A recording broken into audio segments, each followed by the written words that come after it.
She's trying to do this the opposite way.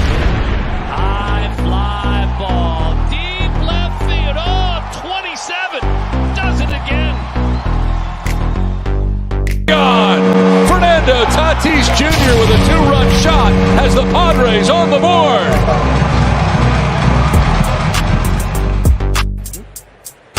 Falling 2 strikes to Shohei here. Oh, Got it. Got it. Got it. 33. Oh, wow. Where did that one go? That's his 11th home run. Driven out to deep center field. Going back. Springer. Turning. Looking. See ya. Oh, what a shot by Judge. The Yankees lead 1-0.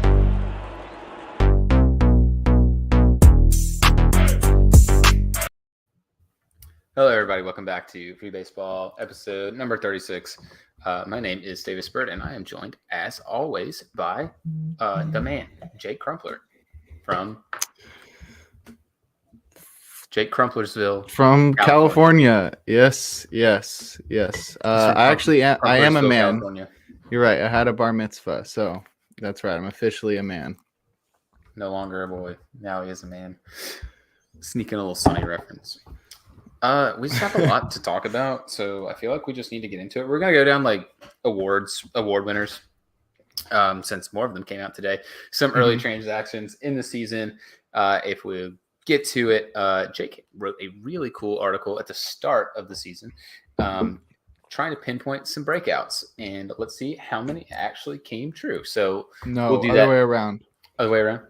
Other way around. I wrote it at the end of last season, breaking Right. down buy or sell breakouts from last year and if they would be good this year. Well, yeah, pretty much same thing. We'll see if these players actually broke out or not. How about that? Actually continued their breakout. Well, It was whether or not their breakouts One. were sustainable. one of them on there is a no, You're and I close already know enough. which one it Close is. enough. Ladies and gentlemen, this man is teaching your children.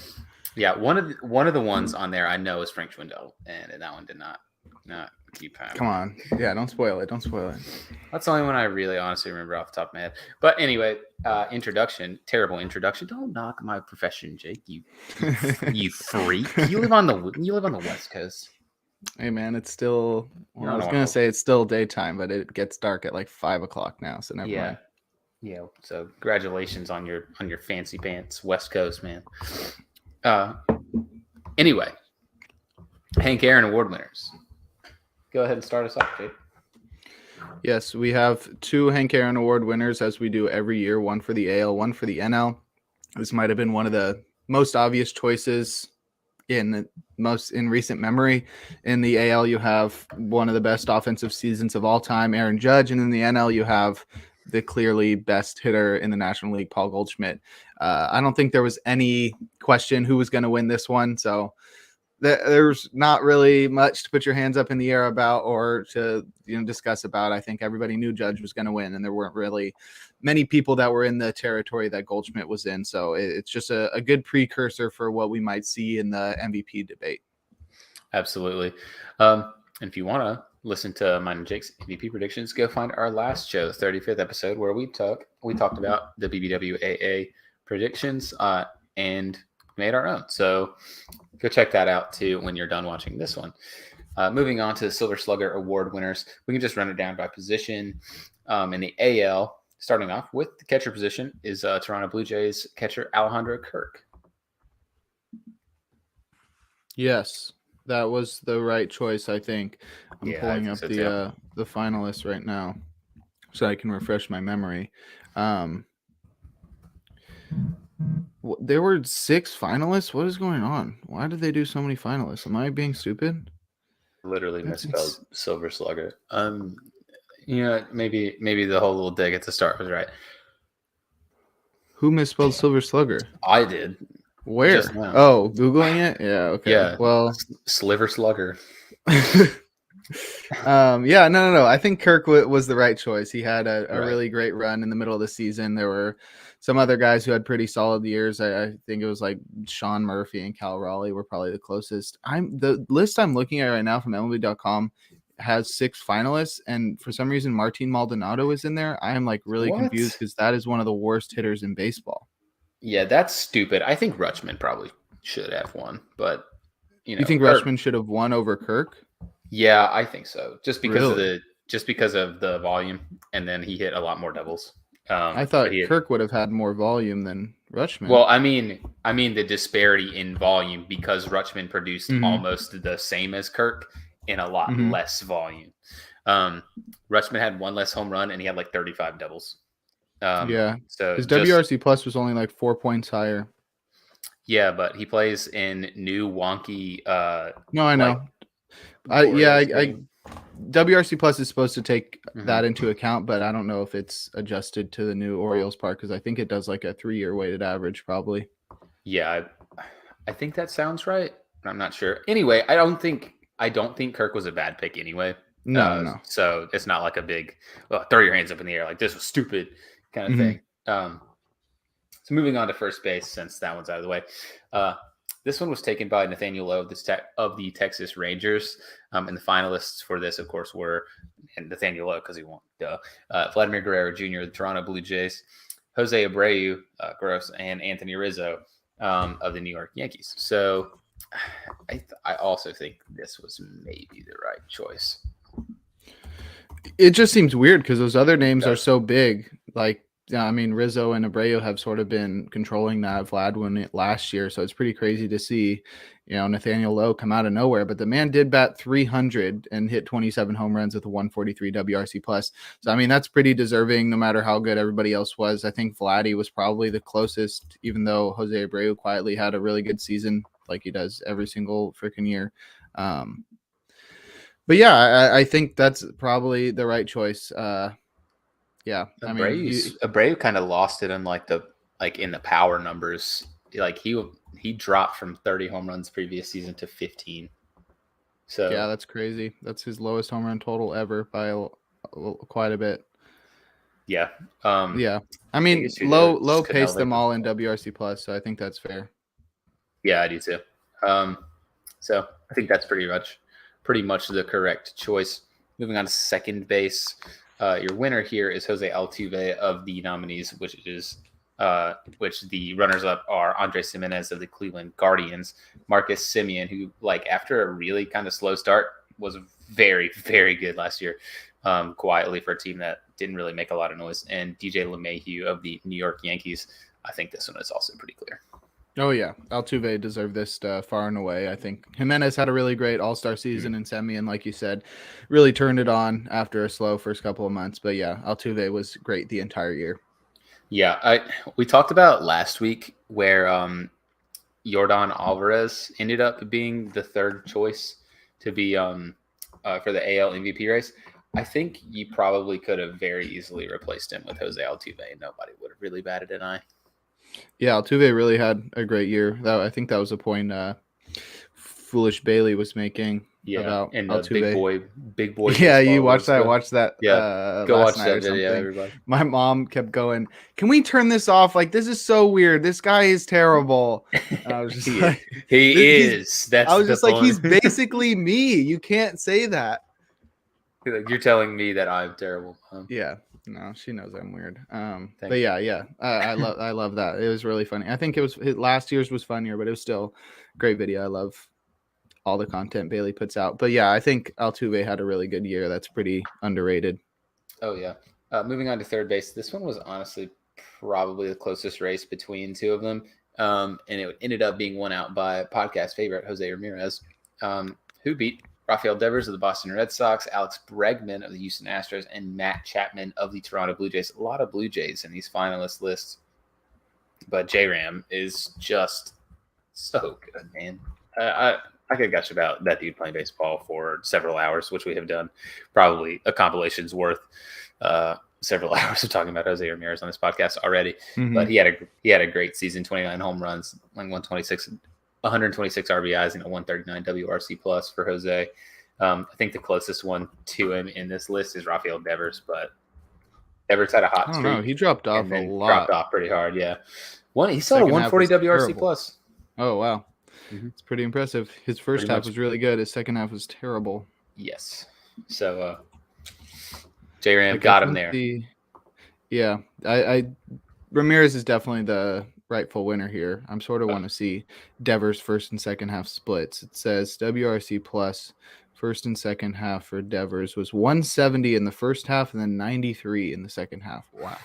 That is not good. No, that's not. Moving on to shortstop.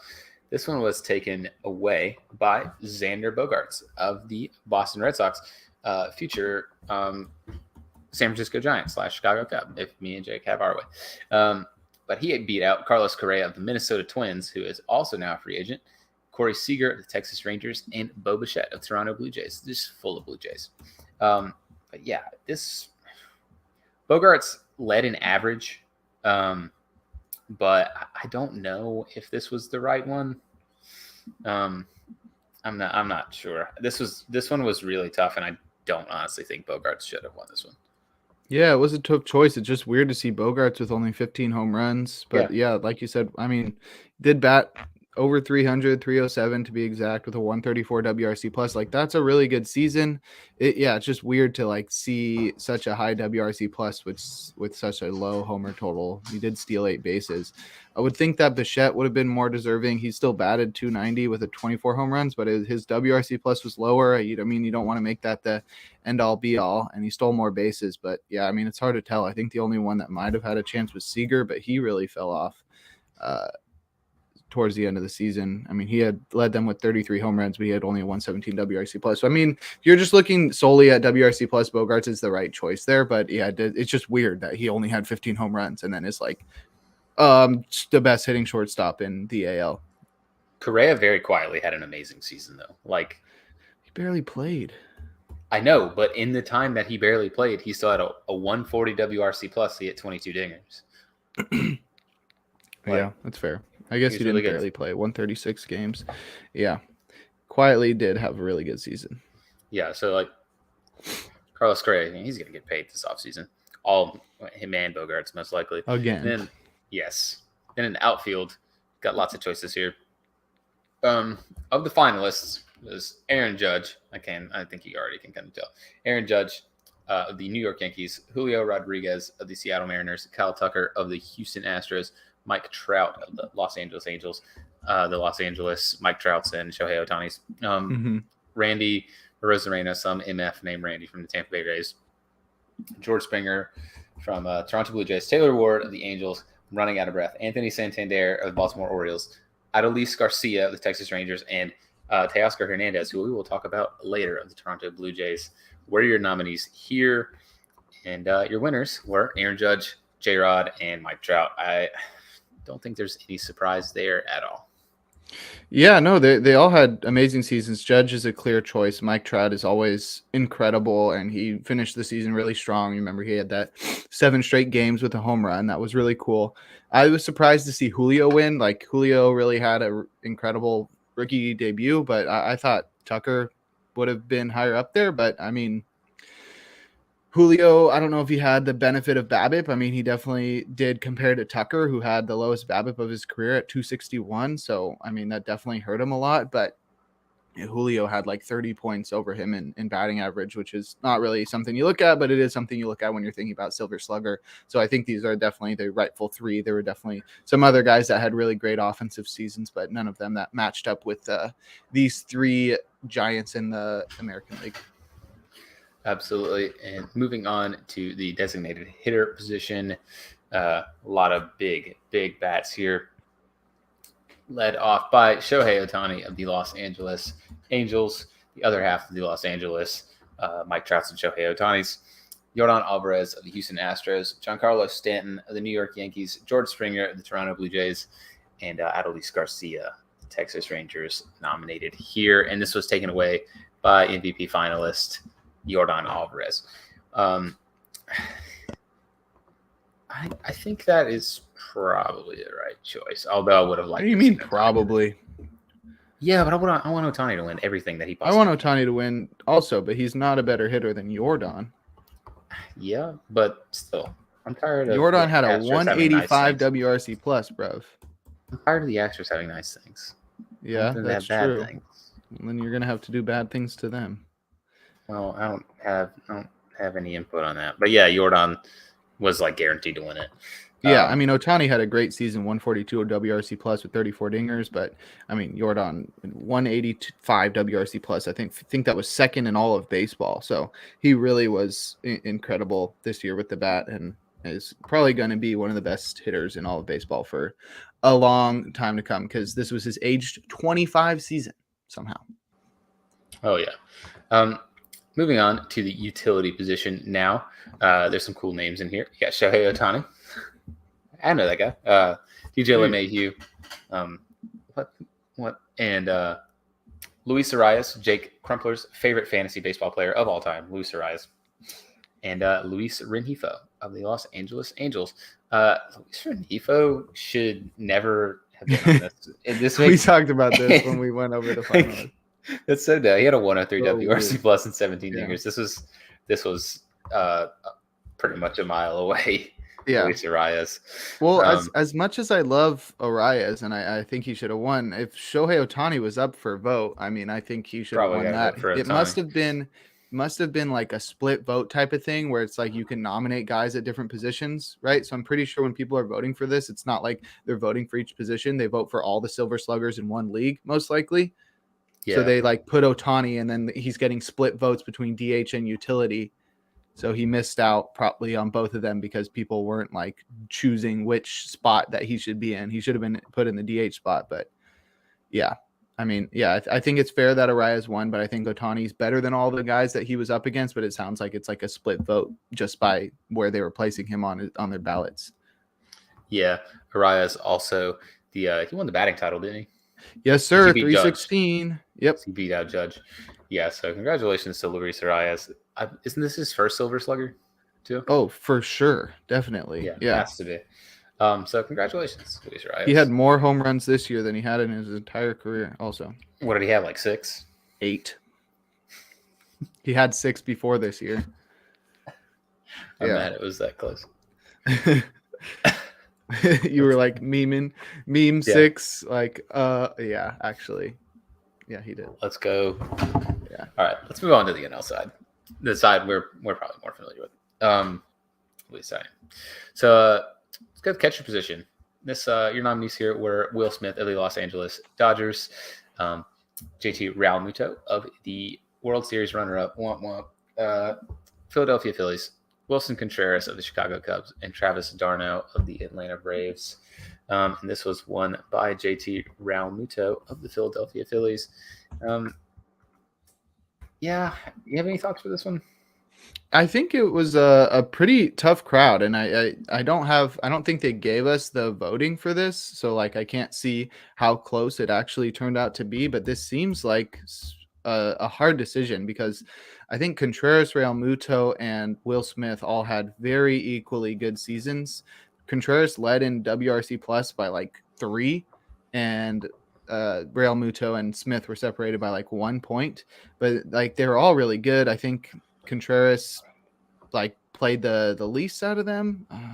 Not 100% sure on that one. Played 113 games. Yeah, and Smith was at 137. So yeah, he played the least out of them, but like Realmuto is just like the guy who just plays freaking every day, and he also beat everybody out in the speed department. And Smith, I think, is more of like, I don't know, underrated guy. So I think it makes sense that Realmuto came away with this one, especially because he's got that speed component. And I think that does sort of play a factor into Silver Slugger a bit, even though that's not like specifically part of batting. It's part of being an offensive threat. So I think that's probably what made the difference. And then the volume as well. I mean, he was very close to Smith in terms of volume. I think they were separated by only a couple of games. Smith played 137 games, and I think Realmuto was 139. So like they're right there on top. Oh my God, I almost said they're on top of each other. Whoa, sexual podcast. Late night, but late yeah, night podcast. Exactly. I think all 3 of those guys are pretty deserving, and so I think it's fair that Realmuto won it. Yeah, it sucks because I would have liked for Wilson to win, but I understand JT getting it. Moving on to the first base position, nominees here are Paul Goldschmidt of the St. Louis Cardinals, the former Brave, now Dodger. This sucks. Freddie Freeman of your Los Angeles Dodgers. Jake Crumpler's favorite baseball team. Pete Alonso of the New York Mets. Matt Olson, Freddie Freeman's son, that now plays for the Braves. Matt Olson. And Christian Walker of the Arizona Diamondbacks. Who do you think won this one, Jake? I don't know. Paul Goldschmidt? Yeah, Paul Goldschmidt by a mile on this one. This is a freaking tough crowd. Like they had some really good seasons here, and Goldschmidt probably ran away with it because he was so much better than everyone else. But like Freeman, Alonso, and Olsen all had really great offensive seasons, and Christian Walker quietly hit like freaking 35 home runs. Yeah, Paul Goldschmidt had a really stupid good season. Otherwise, I think this was Pete Alonso's to win. Mm-hmm. I mean, Freddie batted like well over 300. Yeah, but like Pete Alonso had the best average of his career, like second best on base. He still had a 143 WRC plus. Holy, Freddie hit 325. What the fuck? That's crazy. Pete Alonso hit 40 bombs and had 131 RBI. He stole 5 bags. Look at that dude. Damn. Thrown off the wheels. He's fast. But yeah, Paul Goldschmidt won this one in his sleep. Mm-hmm. Let's move to second base because this one was also kind of a weird one. Yeah. Nominees here are Jeff McNeil, New York Mets, Jake Cronenworth of the San Diego Padres, Ketel Marte of the Arizona Diamondbacks, Colton Wong of the Milwaukee Brewers, and Brendan Rodgers of the podcast favorite baseball team, Colorado Rockies. Jeff McNeil won this one. I don't know. That makes sense to me. All the other guys sort of sucked. Yeah, like the nominees were bad. Yeah, bad. I mean, McNeil quietly batted 326, which is incredible. That's the best of his career in a season of more than 65 games. Oh, yeah. So, like, that makes sense to me. But, yeah, the other nominees, like, Cronenworth was pretty meh. Ketel was, like, not up to his standards. Colton Wong was Colton Wong was Colton Wong. Yeah, like how did this guy get here? Brendan Rodgers is mad because he's playing in Coors anyway. So like, yeah, McNeil probably sort of ran away with this. And I don't think if you had asked, I mean, maybe at the end of the season, like if you had asked people like, who do you think is the best offensive second baseman in the NL, you'd be like, I guess McNeil, because he batted 326. But like before the season, I don't think you're thinking like, oh my God, McNeil, far and away the best hitter in the NL, but he ran away with it. Yeah, it's pretty crazy.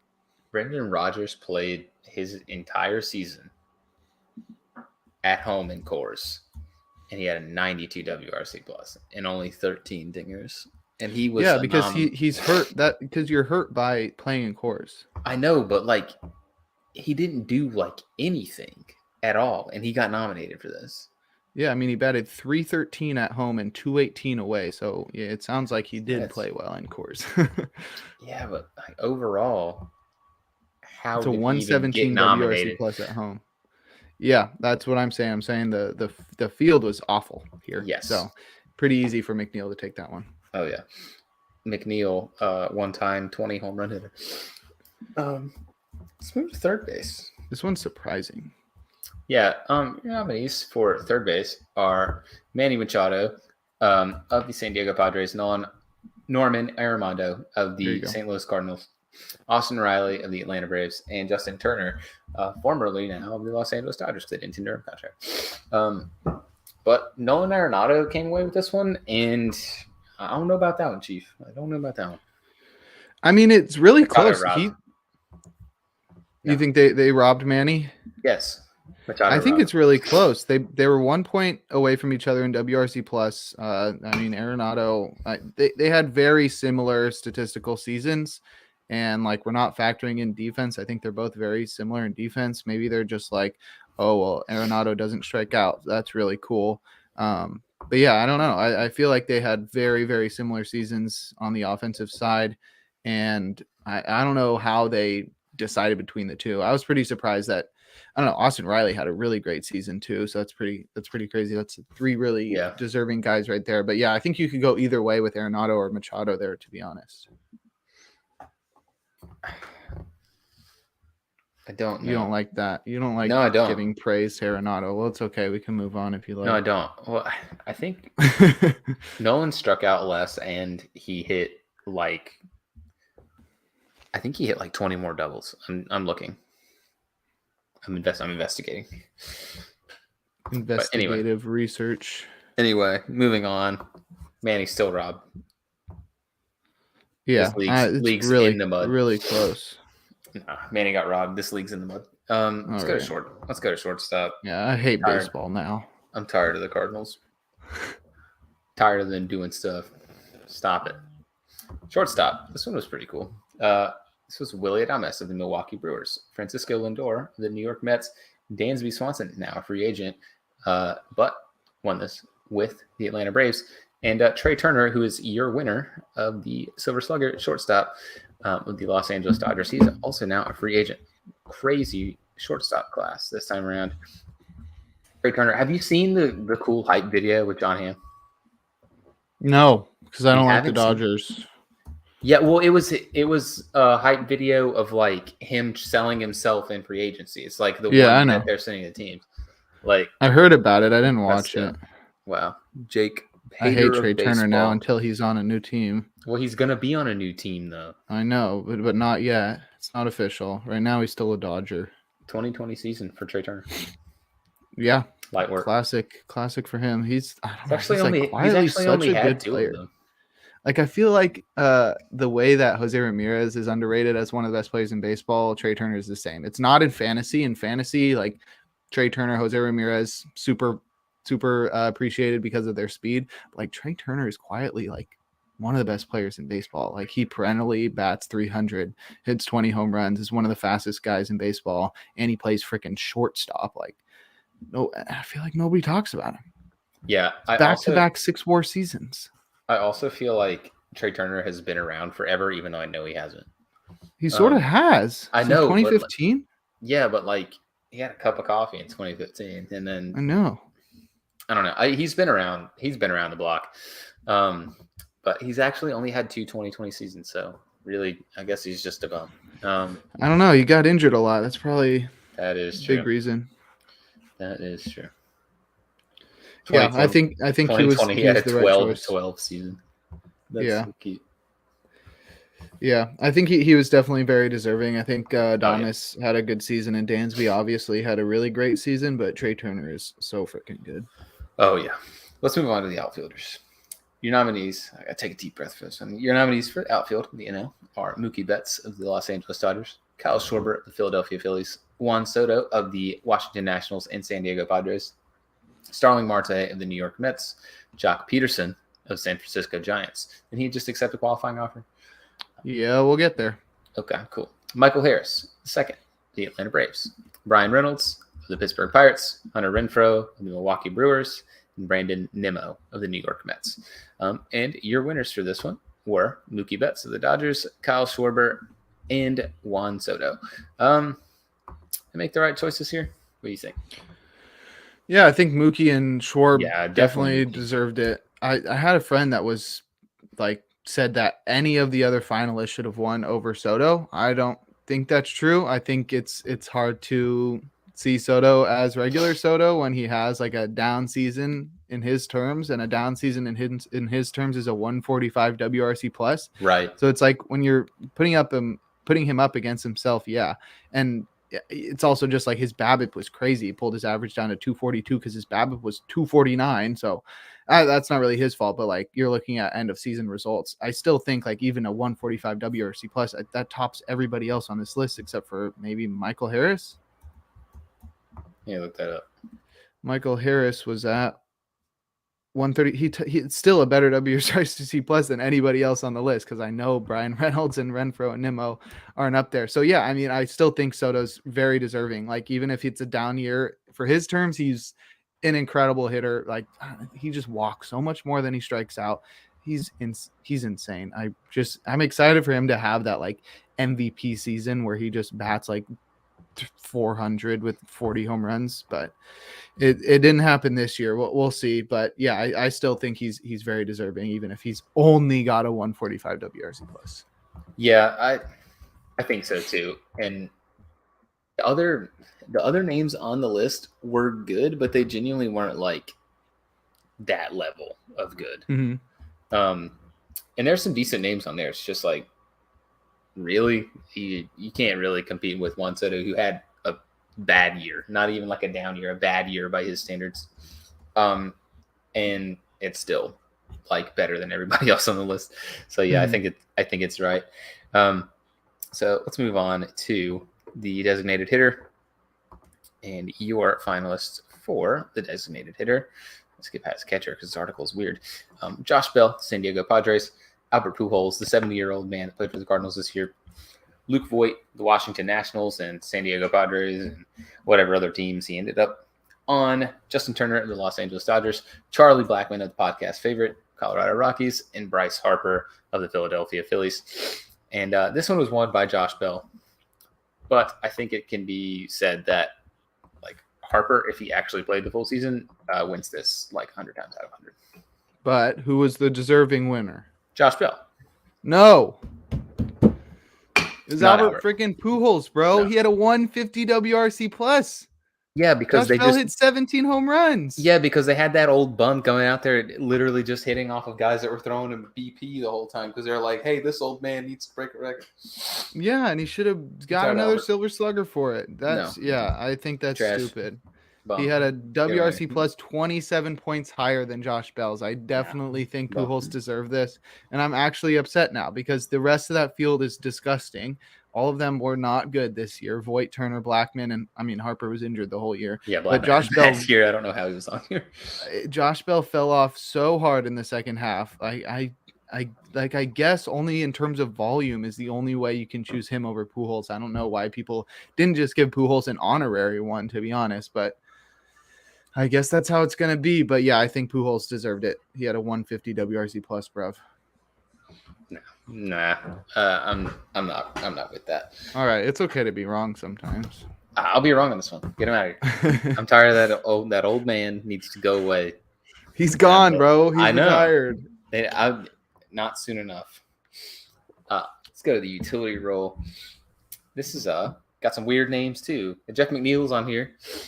Chris Taylor, Los Angeles Dodgers. Tyro Estrada of the San Francisco Gigantes that play baseball.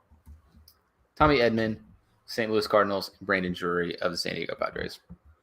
This one was won by Brandon Drury, who basically rode that super, super hot streak into doing this because he was also pretty bad in the second half of the season. Yeah, all of the guys the Padres acquired were pretty terrible, to be honest. But yeah, yes. I think Drury definitely had some changes to his batted ball profile and the way he was attacking pitches and stuff. So I think it was definitely a legitimate breakout. That'll be something I probably explore when I do the buy or sell breakouts once again. But I think he was the deserving winner here. Amongst the finalists, obviously, I think McNeil was a little bit better, but he probably got the split votes thing between second base and utility. But the other guys here aren't really that close to Drury, who hit 28 home runs with the 123 WRC plus. Tyro Estrada is the NL version of Luis Rengifo on this list of like, why is this guy here?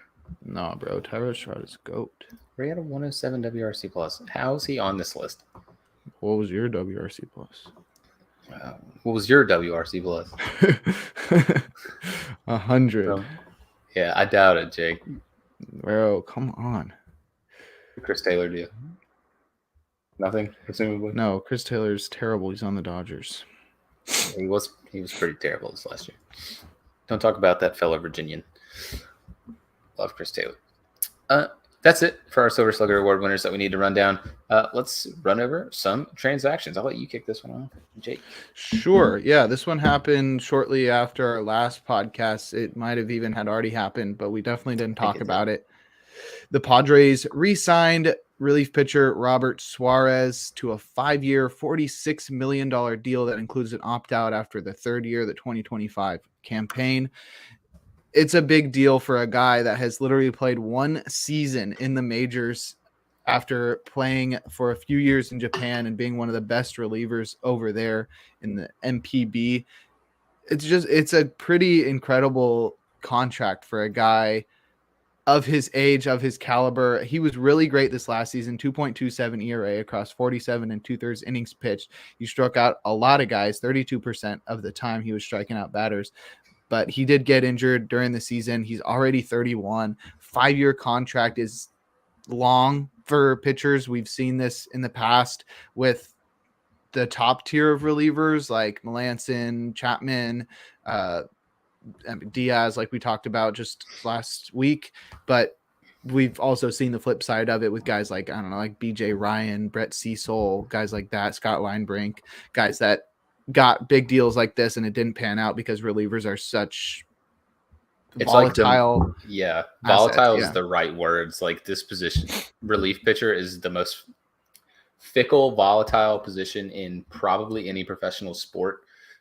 Just because, like, it's honestly a volume thing where it's like you could have one good year where just everything seems to go to plan, and then they will base, like, you could have an entire contract based off of that, and then you just get blown up next year, year after year. You get unlucky a couple times and you're out of a job, and that's just how the position is.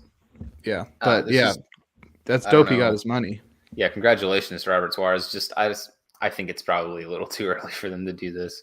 And they gave him such a long contract. I know it has the opt out, but at the same time, he's already 31, 32. He's 30. He's going into his age 32 season. So yeah, Right. They'll have him through like age 36, which is crazy. And he's a velo pitcher, isn't he? Velo pitcher, fastball sinker. I think fastball sinker change. Like, yep. Yeah. So like, I don't know. That's whatever. Padres are Padres. Yeah, let's hope it pans out for them. But yeah, that's got the ability to really turn into something not really great. blow up. Yeah. All right, let's go to our next transaction, and this is the Rangers trading. He's like second base utility kind of guy, super utility. Nick Solak to the Reds. Rangers receive cash considerations. Everyone's favorite trade chip. He's the GOAT. Cash considerations. Oh my god. Yeah, pull up the time. Pull up the cool baseball card picture of him. Nick Solak is like a weird. He's like a weird utility because he can't field it well at any position. He's like a miserable fielder at every single position, but they'll throw him out in any of them. And he's supposed to be making up for it with the bat, which just kind of deserted him last year. He's already relatively old. I mean, he's 27. I say old because like that's how old, like that's pretty much how old I am. And I don't know. Reds get a guy that is a guy. That's pretty much a guy that plays baseball is what they got from Nick Solak. I don't know. He's got some potential. I mean, he showed some potential in the minors, and I really liked him when he first came up. And he's had some times in the majors where he's looked really good. This past season was not one of them, but even as recently as 2021, I'm actually never mind. He's never really been that great in the majors. 2019, he had a 126 WRC plus across 135 plate appearances. Very small sample, but still, he's shown the ability to hit pretty well when he is on, and it should be interesting moving into one of the best hitters parks in all of baseball, what the Reds can do with him. I know they're very lined up with Driveline as well, so maybe they can figure something out there, and he could be like the next Brandon Drury. I think this is a guy in fantasy sense, like if you're doing like a pretty deep league, 15 teams or whatever, and you're getting towards the end of the draft and you're like, oh, who should I pick? Like, you want to be doing like lottery tickets, right? So you want to go for like a Nick Solak. He's got the ability to break out. And if not, you drop him after a couple weeks because you're like, oh, this guy's it's not happening this year. But it's definitely a guy that, you know, could break out finally. I mean, 27 is supposed to be, I mean, this was his 28-7 season, so he's going to be 28 next year, but I think he's still got the ability to break out. It's not going to be one that I think is going to be a game changer that puts the Reds in World Series contention, though. Right. The Reds always kind of like have guys like this that just tend to do stuff like Brandon Drury. He'll probably turn. Yeah, I was going to say he's going to turn into right-handed Scooter Gennett. Yeah. 4 homers in a game. Yeah. He was a freak for like 2 years and then just fell off the face of the planet. Time to pull up a Scooter Gennett on the fan graphs. It was like he was good for like a very, very short stretch. Oh man, he batted 295 with 27 home runs and then batted 310 with 23 home runs. It was like a 125 WRC plus, but dang. 123. Yeah, he was really good. And then he just stopped playing. He had one more year, 2019. Yeah, do you know who he played with during that year? 2 teams. Yeah, do you know who one of them was, Jake? I'm gonna My test your. team. Gonna Oh test. my We're gonna test your God. fandom, bozo. He walked 1.5% of the time. Holy moly. Yeah, dude's a free swinger. He just said, I'm swinging at everything. Who's- And then teams just gave up on him after Yeah. 2 incredible all-star seasons. Dang. Mhm. That's crazy. All right. Remember some Yeah. dudes. Anyway, have you ever seen the thing where it's like women talking about stuff and then it's like guys could literally just sit and be like, hey, remember this athlete, remember this sports guy for several hours and we'd be happy. I do that. Have you seen the John Boy BREF like guess that player game they've been posting? No. It's not on the main channel, but it's just like they'll put up just a baseball reference screenshot of like all the stats and then you're supposed to guess who it is. No, I bet I could not do that though. You should do it. It's pretty fun. I do it with my brother, and I'm just like, I do it with my brother. I look at it for like a second. I'm like, I know who it is, and my brother's just like sitting there for like 10 minutes, just like, well, I know it's not this guy, just for so long, and we finally get it. But yeah, they're pretty fun. They start out really easy, the first couple ones they did, and then everybody's complaining that they're too easy. So they've been getting harder, but yeah, they're pretty fun. You should check them out. I will. Moving on to baseball guys that everyone likes, just like Scooter Gennett. The Rays traded G-Man Choi to the Pirates in exchange for Jack Hartman, who I know absolutely nothing about. Because he's a minor leaguer. I know he's a minor leaguer, but I don't know anything about that dude. So he's played 1 year in Single A for the Pirates. He pitched 18 2/3 innings with a 6.27 ERA. So he sounds pretty dang good. He was a 4th round pick in 2020. He was the 7th pick in that round, 108th overall. His baseball reference page is very weird because it says his positions are relief pitcher, third baseman, and second baseman. Ooh. Third Two-way baseman. player. I don't see any hitting stats on I know. Fangraph. No clue, man. That is weird. Well, that might explain why he's such a bad pitcher. But yeah, he's just got he walks batter 17% of the time. That is awful. Yeah, his strikeout to walk ratio percentage, the difference between his strikeout rate and his walk rate is 3%. That is awful. Yeah, so I don't know. Maybe the Rays see something in him. I mean, obviously they do. They win. They never lose a trade. But yeah, it's sad to see fan favorite G-Man Choi going. But the Pirates are really becoming fun now. You know, they have 3 Koreans now. Yeah, you said that. Yeah, Hoy Park, Park. G-Man Choi, and Who's the other guy? They don't have. I say they don't have Kong anymore, do they? No. Didn't he get 32? Didn't he get 32 DUIs? Yeah, exactly. Ji-hwan Bae, isn't it? I think so. Yeah, he's a top prospect guy. So yeah, that's pretty dope. I think the Pirates are really going to be fun this next year, but I don't think they're going to make the postseason. But I think they're going to be like bad but fun. Yeah, they're going to be like this year's Orioles. I'm cool with that. I'd be cool with that. Me too. Another little transaction. Nick Anderson, formerly of the Braves, or not Guy Braves, sucks. formerly of the Rays, signed by the Braves. Contract pretty much $1 million. He's going to get I think it's like a minor league deal. He's still controllable. No, it's a major league deal, but yeah, he's still got control left because the Rays like released him. Yeah, the Rays are like really cutting costs, and I don't know if they're preparing to make a move or no. It's a 40-man roster crunch. Yeah, but at the same time, it's like, bro, the Rays don't have any money. They could still, if they cut off any more money, they'll just have a $0 payroll. Guys are paying them to play for them. Exactly. Please let us play. Yeah, I don't know. I think maybe they realize how much of a horrible person Nick Anderson is. Did you see like his homophobic stuff earlier this year? Yeah, I did. Not good. Yeah, so I don't like him anymore. So I mean, of course, the Braves were like, "Oh, we'll take him. We don't care about people's rights in Georgia." But yeah, he was really good once in a. Oh my God, he's only once played in a 3 blue years. moon. Holy moly, he only played 1 year basically. Yeah, I thought he played a lot more. I remember him being like the best reliever in baseball, and then it was just 1 year. He'd look really good, and then he'd be terrible when they'd send him to the minors. He's only played in 2019, 2020, and 2021, and in 2020 and 2021 combined, he has 22 innings. Yep. I thought that guy played more. He had 65 innings in 2019, and that's about it. Damn. Well, yeah, I guess it makes sense that the Rays gave up on him. I think he's just got he's obviously got a lot of potential, but it's going to take some Braves magic, which they seem to have an overflowing supply of. Oh, yeah. Moving on.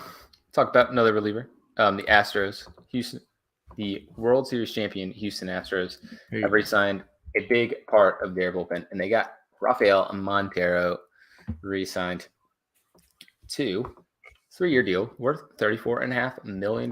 So congratulations to Rafael Montero getting that bag. He's a little bit older too as a reliever. Mm-hmm. But yeah, he was nails last year. Really good in that bullpen.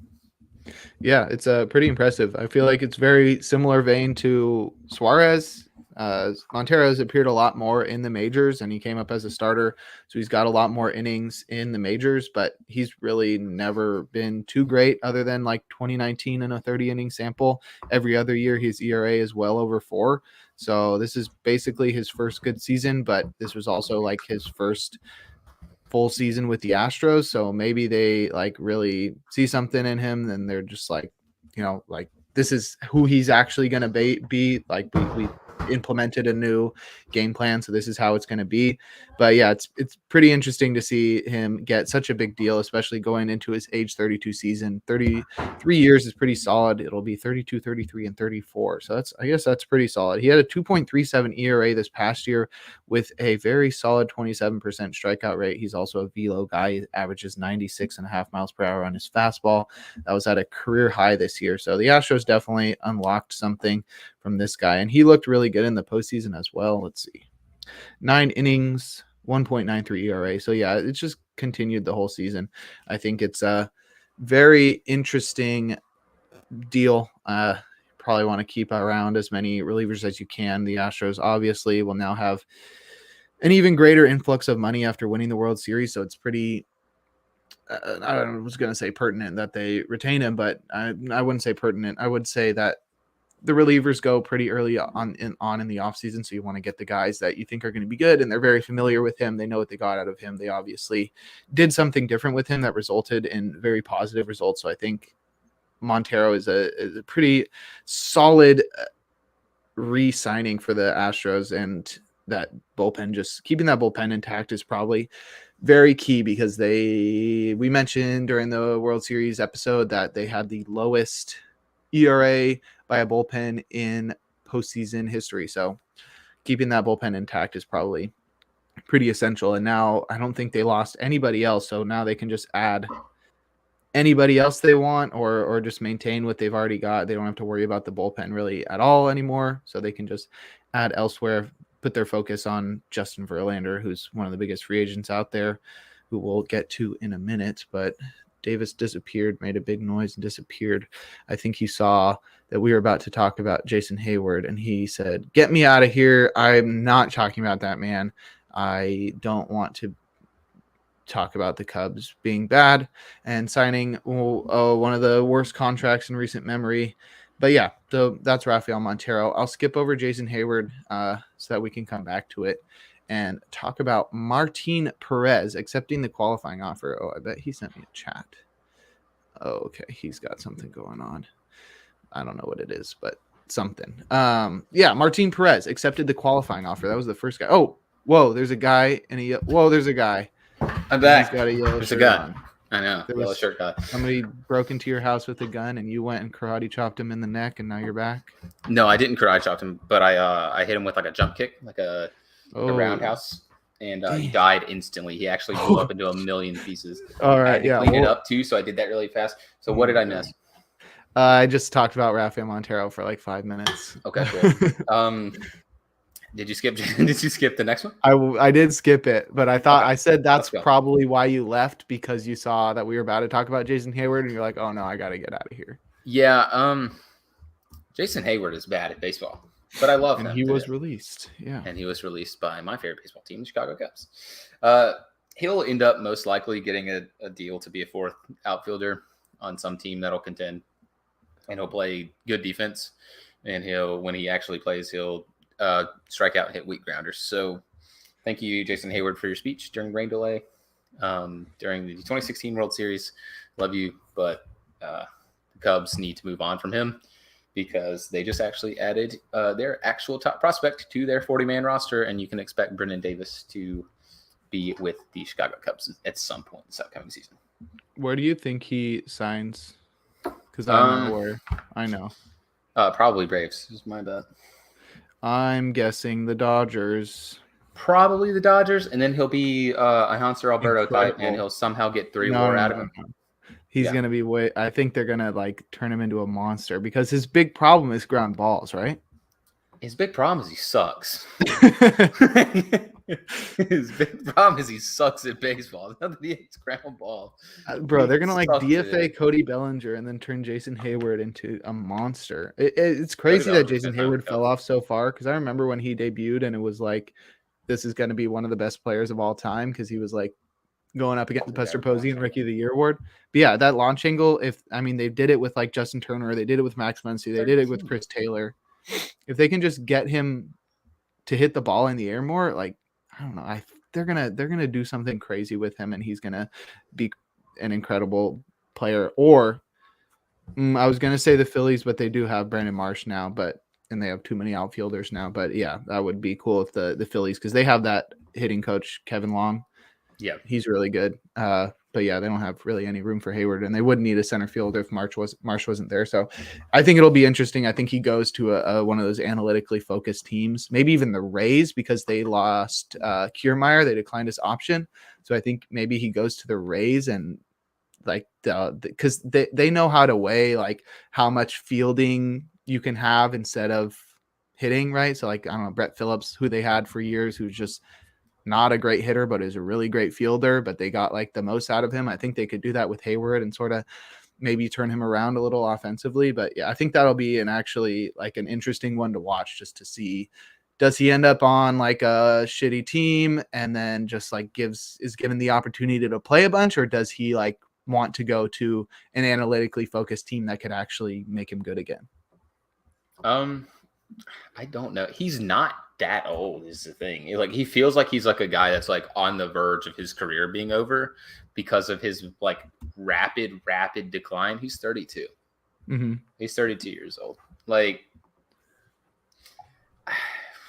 he'll be going into his age 33 season actually, but like, he's just, I don't know what his deal is. It's because his launch angle was decent last year. He didn't get a whole lot of playing time in the first place, but like, I don't know. I personally, watching him play baseball, he's not good at baseball. Like, flat out.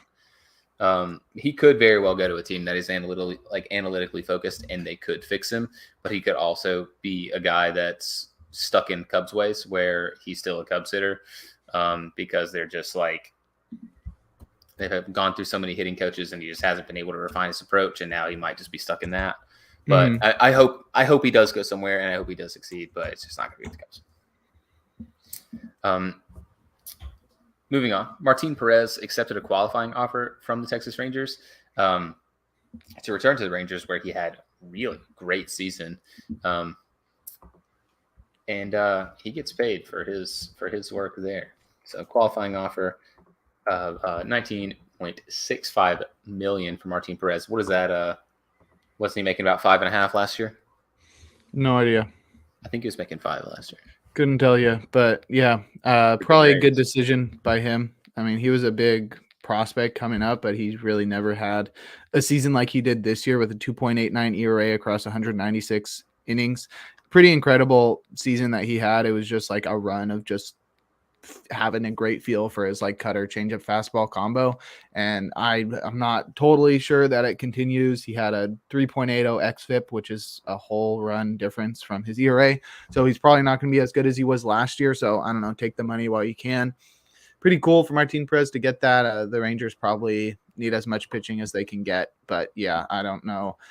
I think they had to offer him the QO, and I don't think Perez really was going to get some crazy multi-year deal after this, but maybe this is sort of betting on himself while also guaranteeing him a lot of money.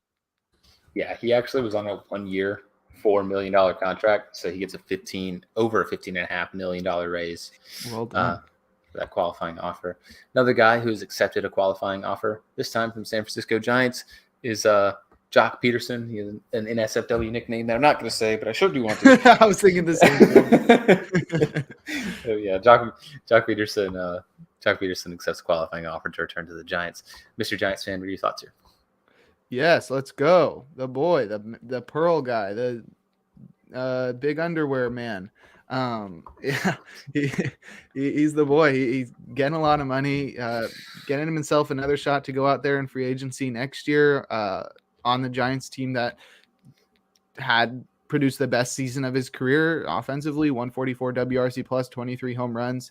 His average was all the way up to 274, which is a career high by quite a large margin. So pretty cool for Jock to get some money and also to get him back in town. I think he really fit well with that Giants team. He seemed to enjoy playing there. He sort of got like a fire lit under him that the Dodgers had been suppressing for all these years.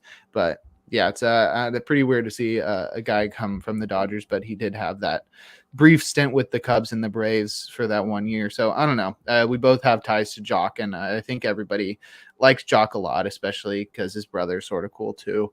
But yeah, glad to have him back. The Giants are going to need some punch in that lineup if they're going to compete at all next year. Absolutely. Some big names have declined qualifying offers. This free agent class is going to be loaded. Aaron Judge declined. Trey Turner declined. Xander Bogaerts, Jacob deGrom, Dansby Swanson, Carlos Rodon, Brandon Nimmo, Wilson Contreras, Chris Bassett, Anthony Rizzo, and Nathan Eovaldi have all declined the qualifying offer from their respective teams that had their rights. If anybody's confused about why some big free agent that obviously should have gotten a qualifying offer didn't get one, it's because you can only be offered it once. So these guys will never be able to have the qualifying offer put on them again. All of these guys now have draft pick compensation attached to them. So teams might be wary of signing the guys on the lower end, Eovaldi, Bassett, Contreras, those guys, maybe not Contreras, maybe Nimmo, because they'll have to give up some form of draft pick, whether that be a compensation pick in the first round or the second round or whatever. But yeah, so all these guys now have sort of an added thing, but it's not really going to make a difference for the big guys like Judge and Turner. Right. And I honestly think the ones that will be stayed away from for the for the draft pick compensation is from this list is realistically just Eovaldi. Like the rest of those guys, even Bassett, really, like Bassett still was pretty. I want to say he was pretty good last year, but yeah, he was pretty good. Also, another reason that guys can't get the qualifying offers if they were traded midseason. Right. A couple of these guys I feel like are honestly going to move pretty quick once free agency's actually. One of them is already signed. Absolutely. We'll I think the next one is actually going to sign with Toronto Blue Jays. I think it's going to be Brandon Nimmo. Personally, if we have to make that predictions, if that becomes a thing, that's going to be one of mine. But anyway, the Tampa Bay Rays have made a trio of trades. Xavier Edwards, he was one of their former top prospects, I believe. Yeah, How do you pronounce his last name, Jay? JT what? Chargois. I wanted to say that, but enough was right. JT Chargois to the Marlins for Santiago Suarez and Marcus Johnson. What is this? I don't know. It's weird. JT Chargois had a pretty solid season out of the bullpen, so the Marlins are picking up another bullpen guy. But it's weird to see Xavier Edwards go. I'm pulling up prospect rankings right now to double check that he's not still ranked. I think he fell off a little. He's like a speed guy. He was traded to Tampa Bay from the Padres, I'm pretty sure, in the Blake Snell deal. So that was sort of a big deal. He's not a guy with a lot of power, and he's really fast. This last season, he didn't play much. He had a career high 400 plate appearances for a level, but he had an 84 WRC plus and stole only 7 bases. So I don't know what happened to his speed, but he was batting like 300 every single year before that, like easily, and was stealing a lot of bases. So I don't know what's going on there. Let's see what MLB Pipeline says of Tampa Bay Rays prospects. Xavier Edwards is... Oh, well, he's not even on the team anymore, so that makes sense. I'm an idiot. What team is he on now? Marlins. Sorry. This is just anyway. We can talk about some of that return. Marcus Johnson former Duke baseball player. He's from Whittier, California. That's is that near where you're from, Jake? No, that's in LA. I toured the college down there. Oh, really? How many strikeouts do you think he got last year when he was in the minors? Is he a pitcher or a hitter? Pitcher. Pitcher. How many innings? 16, 2/3. I'm gonna say, I don't know if he got a lot or a little.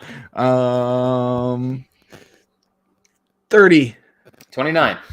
Oh, How many walks? I was gonna guess like 3. How many walks? Walks. 23. 11.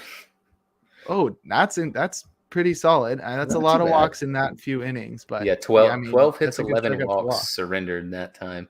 He gave up 11 runs, though. Yeah, well, it seems like the Rays should be able to do something with him. I don't know anything about Santiago Suarez. Neither. Santiago Suarez right there. No way. He was born in 2005. What the frick? This man's 17 years old. 39 innings pitched in the Dominican Summer League. 2.31 ERA. That's pretty solid. And Xavier Edwards is now the 16th prospect in the Marlins system. So it's a bad. it's a pretty interesting trade. It's not Xavier super Edwards. crazy. Xavier Edwards, long-term replacement for John Birdie.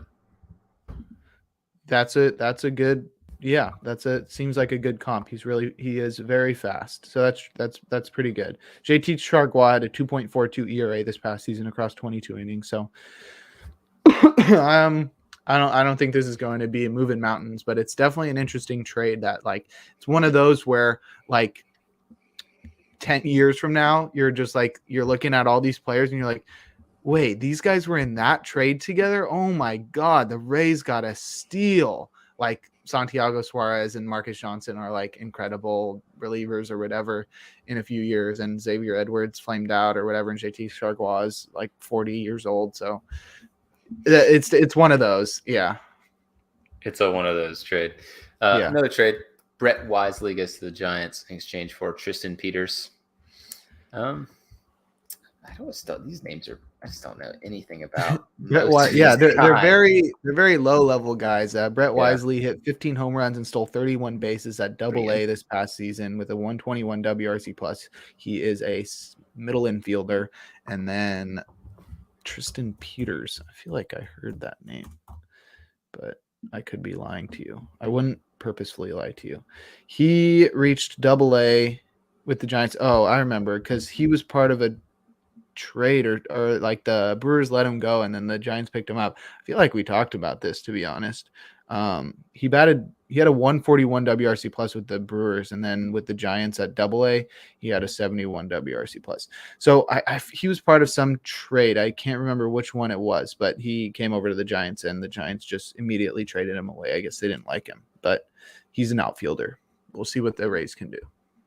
And then one more trade that the Rays made. The big one. Oh, yeah. Was Miles Mastrobuoni. He's like a super utility guy. Goes to the Chicago Cubs for Alfredo Zaraga. I think Zaraga is a pitching prospect. I don't know how to spell masturbate. What? Mastrobuoni. Yeah. Master Boner. Alfredo Zaraga is a high A pitching prospect. He's high A and he's 22. Yeah, Master Boney's about to be 27, so it's a weird one. He's like a super utility guy. Basically, I imagine that he's going to probably end up taking away from. They got like Zach McKinstry last year at the deadline. He's like that kind of player. He's the next Ben Zobrist.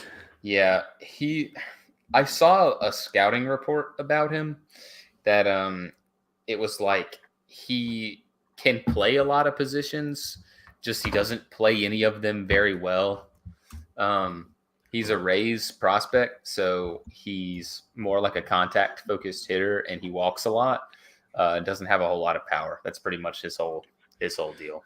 Should be interesting. He's got a cool name. Usually, like, you just hear a guy's name and you're like, that guy's going to be a baseball player. And that seems like one of them where he's just got like that weird name that he's going to be something. Like when Reese Hoskins came up, I was like, that guy's going to be a baseball player. Yep. Another move that they made that was a bigger move for the Rays side. I know they did not pick up Kevin Kiermaier's option. They also, I think, they designated Ryan Yarbrough for a sign. Correct. So the Rays are making a lot of moves to kind of clear some space and roster crunch, like you said earlier. Because it's like it's the Rule 5 is coming up, so you got to like Protect move you guys up guys. to protect them. Exactly. Yeah. Moving on. The Los Angeles Angels signed Tyler Anderson, who doesn't have to go very far, as he's leaving the Los Angeles Dodgers to go to the Angels. 3 years, $39 million. Very quietly, very productive last year. Yeah, 178 and 2/3 innings pitched with a 2.57 ERA. He's not a big strikeout guy. He's sort of like a innings muncher type guy, and he really thrived with the Dodgers, which is a very common theme with that team. But it's a weird path that Tyler Anderson has taken throughout his career. He was the 20th overall pick in 2011 by the Rockies, which is basically a death sentence for any pitcher. So like he had very high potential when he was drafted, but then he went to the worst place you can go as a pitcher, and he really struggled, as anybody else would as a pitcher in Colorado. He had a pretty solid rookie season, but from there it was really bad. And then he went to the Giants and then the Pirates and the Mariners for 2021, and then he really broke out this past year. But he's always been a guy that can eat innings because he doesn't like throw super hard. He's one of those soft tossing lefties with a weird windup. But I think this is sort of what the Angels need, is like not somebody that's going to blow your socks off, but just somebody that's going to eat innings, because they just always seem to struggle to just find anybody that can like not be terrible.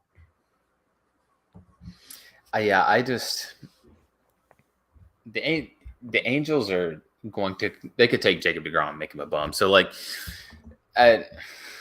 this signing on paper, decent. They need guys that do what Tyler Anderson does, but I have absolutely zero faith that the Angels do anything right. So hard to judge is what I would say. No, Aaron Judge is still a free agent. Not for long. Oh, He's going to sign with the Giants tomorrow, probably. bro, no, he's not, but that would be sick. I really do think he's going to end up a Giant. I really hope we do. All right, we'll save that for prediction episode, though. Another big signing. The Yankees re-signed Anthony Rizzo for 2 years, $34 million. He's a $17 million club option in 2025 with a $6 million buyout, which the Yankees are most likely going to accept because at that point they're not going to be competing for anything. Anthony Rizzo said he liked being a Yankee, so he re-signed. He's a Yankee. Yeah, he's just one of the most consistently very solid players in baseball. He had 32 home runs for the fourth time in his career. That's his career high. It just seems like he cannot hit more than 32. I think next year if he plays more than his 130 games, which is his career low for like a full season once he became a full-time player, then he probably surpasses that. But yeah, he's a great clubhouse presence, I'm sure. And he's really good probably with the younger players as well.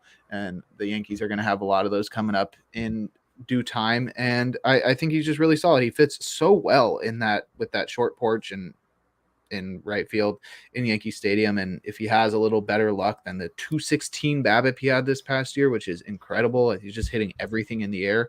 We'll see. Maybe with the shift, he has some more luck in that department. But yeah, he's a really solid player all around, even fielding too, a little less so this year. But yeah, I think that's a very solid contract for him. The man's getting paid again. He's still going to be going to his age 33 season, so he's probably still got a lot left. But yeah, I think the Yankees did well there. Yeah, I agree, even though it sucks to have Anthony Rizzo still on the Yankees. Another move that was kind of a head scratcher to see is the Guardians trading former top prospect Nolan Jones to the Colorado Rockies in exchange for Juan Brito. And this is such a weird trade, but then you look at, like, I thought this was awful for the Guardians because they're getting rid of Nolan Jones, and it didn't make any sense that they're trading an infield prospect when they supposedly have like this major influx of infield prospect talent. And they're trading for Juan Brito, who literally plays like the same positions. He's just another infield prospect. When you look at Juan Brito, and he has Guardians stapled all over him. he is an infield. Oh, he doesn't strike out. He doesn't strike out. Infield hitter, switch hitter. He's Switch hitter. He's a Guardians prospect all the way. I see it. He walked more than he struck out. Yeah, I like him already. Last year in low A, he was very good. He's still just 20, but he hit 286, 407, 470. Walked more than he struck out. Nolan Jones is a guy with colossal power. Everyone's kind of known that. He's going to hit a couple 500-foot home runs at Coors, and could still end up being really good. But you're banking on the Rockies actually developing a hitting talent that's not named Nolan Arenado, so that's probably out the window. I imagine that because this is a weird trade too, because they traded for Brito and they selected the contract of Juan Brito, so they already got him. He's going to be he's on that 40-man. So this is a weird one because it sucks for them to lose Nolan Jones. From what the looks of it, Brito looks pretty sick, I gotta say. Mm-hmm. But yeah, this was pretty cool. They also made another minor trade. I know this is not on the rundown, but they ended up trading another prospect of theirs, Carlos Vargas, to Arizona for Ross Carver, who's a pitching. I think he's a pitcher. I don't know what you're saying to me. I don't know those names. You're saying Come on. words at me. You made the rundown, Jake. You made the rundown. You just said that wasn't in the rundown. I know. They traded Carlos Vargas, though. Yeah, I don't know who that is. You're not versed on your Guardians. I don't know baseball. anything about baseball. But yeah, like you said, weird trade in the fact that they have so many like middle infield prospects, and Nolan Jones was actually playing outfield this past year, and they like need outfielders more than anything. So it's sort of weird in that department, but maybe they're just loading up on middle infielders so that they go trade for like Brian Reynolds or something like that. Too. But that's the only thing that makes sense. Like you said, Brito seems like a pretty sick player. It does seem like a guy that fits well with their philosophy in terms of hitting. And I think Nolan Jones, I'm just matching everything that you said. Nolan Jones could go crazy in Colorado, but also it's the freaking Rockies, so they're probably just going to turn him into something terrible, but at least he'll be fun. He'll probably hit 500 feet. I'm excited to watch him. That's a guy that I'm going to be like watching in terms of fantasy, more of a roto guy, strikes out 33% of the time. That's probably why they thought they could let him go, but he was a top 100 prospect this past year, so it's definitely an interesting trade. It's going to be interesting to see if the Guardians do something else after this, or if this is just like them just continually pulling in all these middle infielders, or if the Rockies can turn Jones into a legitimate hitter. Yeah. I saw a tweet just now, like trying to find more information on it. And this is from a Rockies fan, and it made me laugh. And it's Nolan Jones is a potentially really good fit for Coors because of his really smooth left-handed swing, which means that he will be a ground ball hitter, which is like so true. One more big move to talk about, and it's like the biggest trade that's happened so far. And it's the Blue Jays trading Teoscar Hernandez to the Seattle Mariners. In exchange for, he was one of their top 5 prospects, I want to say, Eric Swanson and Adam Macko. This was a head scratcher at first, but I have a theory on why they're doing this. But yeah, Teoscar Hernandez, really good like the last couple of seasons, and now he's going to be playing for the plucky young upstart Seattle Mariners. I know Teoscar is such like a fun player too. He was like such a great fit with the Blue Jays. He seemed to like be such great friends with all the guys over there that it sort of sucks that he's gone, but like he only had 1 more year of control, and if they're going to get anything out of him, I guess you might as well get something. But yeah, Teoscar's been really good the past 2 years, cutting down his strikeout rate. It sort of jumped back up this past year, but it's still below what his career rate was. He's a guy who like has some speed. He's got 30 home run power. He can bat like 270 and above. He's like a 130 WRC plus guy. I think he's a really good hitter. He seemed to enjoy playing with the Blue Jays. So yeah, it's really sad to see him go, but like, I don't know, the Mariners are really putting together a hell of a team, to be honest. And it sort of makes you wonder what they're going to do with Kelnick, what they're going to do with Jesse Winker. I mean, I think Mitch Haniger is a free agent. I think so.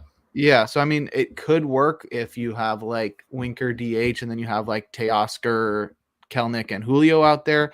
But it does seem like there might be like an odd man out there if you like don't want to be spending so much money on your outfield or just have like everything concentrated in the outfield. But this does seem like either setting up the Mariners for further moves or just like, just stacking the team offensively in the outfield. Pretty sick. Swanson is not a prospect though. Yeah, I got the two mixed up. Adam Macko is actually one of the top prospects. He's in the top 10 now. He's in the top 10 now in the Blue Jays system. Number 8. Swanson, though, one of the best relievers in baseball this past season, and definitely one of the most unknown best relievers in baseball this past season. A 1.68 ERA along with a 1.85 FIP across 53 innings. The guy also struck out 34% of batters.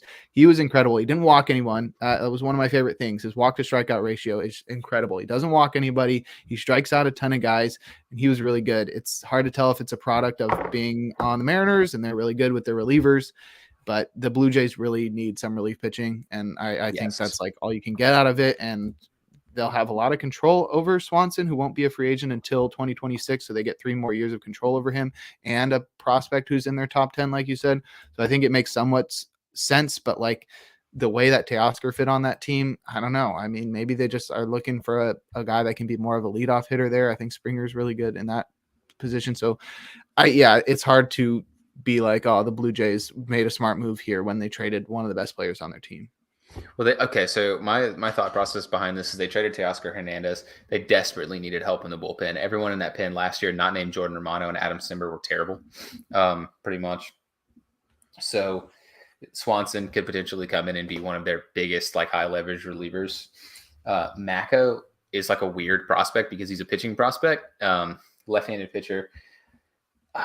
If you look at his picture, he's really tall and he's built like a rail. Apparently when they drafted him, I was literally reading the profile. They drafted him, he's 150 pounds. Now he's 170, 6 feet tall, lighter than I am.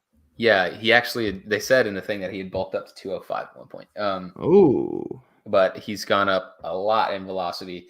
I think the Blue Jays, one of the biggest things that they desperately needed last year was literally any power from a left-handed hitter. They had absolutely no production out of anyone that was lefty last year.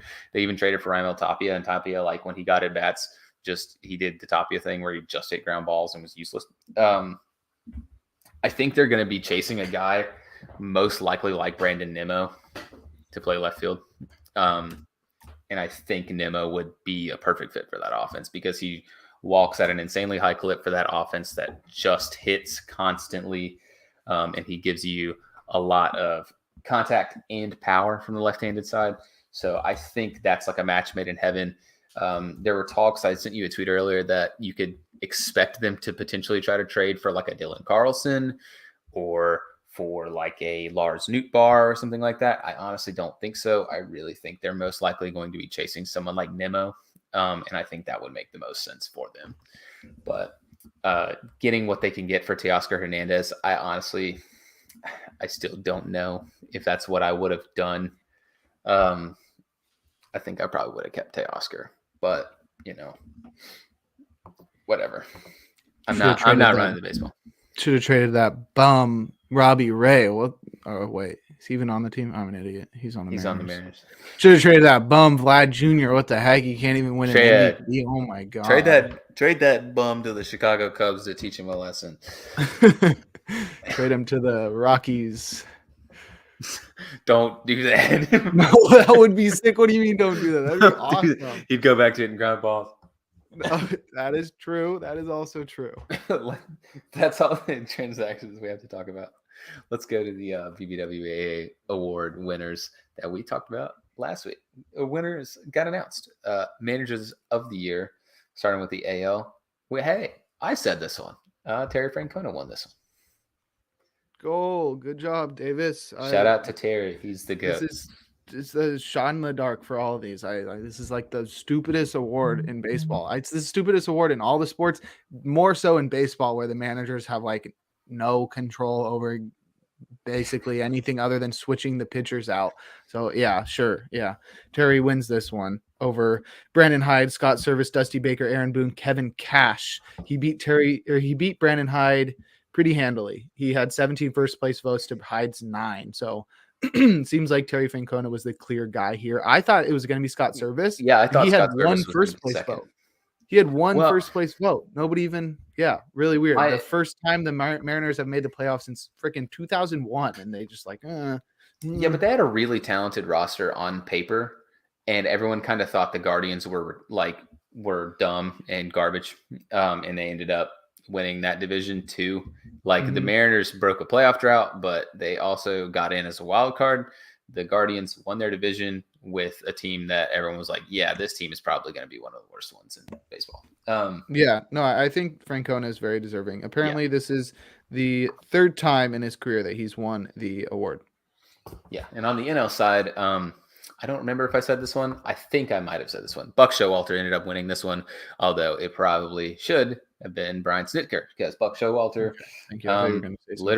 literally blew the he didn't do it, but him and his team did their best to blow a lead and throw that division away to the Atlanta Braves. So, but Buck Showalter, congratulations. He wins this one. This one was also kind of a toss-up, but still.